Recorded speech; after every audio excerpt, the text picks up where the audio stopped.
পশ্চিম সোনাতলা এলাকাতে কয়েকদিন ধরে ওই জিআই তারের পরিবর্তে এখানে কেবল তার লাগানো হচ্ছে। তো তারা কাজ করছেন, কন্ট্রাক্টর এসে কাজ করছেন।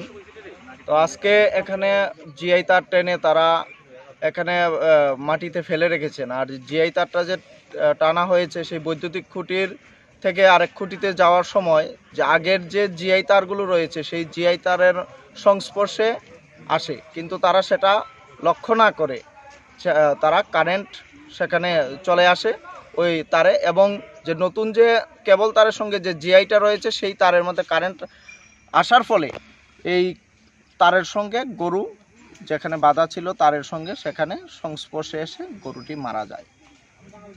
রঞ্জিত দেবের, আমাদের এলাকার অসুস্থ ব্যক্তি রঞ্জিত দেব, ওনার গরু এই বিদ্যুতের সংস্পর্শে এসে গরুটি মারা যায়।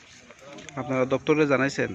হ্যাঁ, আমরা জানিয়েছি, ওনাদের সঙ্গে কথা চলছে যাতে আমাদের যিনি রঞ্জিত দেব যার গরু, তিনি খুবই অসুস্থ, তিনি গরুটিকে বিক্রি করে চিকিৎসার জন্য বহিরাজ্যে যাবেন এই পরিকল্পনা ছিল। আমরা কথা বলেছি যাতে ওনাদের যাতে এই গরু যে মারা গেল তিনি চিকিৎসা করাতে যাবেন, যাতে এই ক্ষতিপূরণ, আর্থিক ক্ষতিপূরণ যাতে মালিককে দেওয়া হয়, সেটা আমরা দাবি রাখছি দপ্তরের নিকট।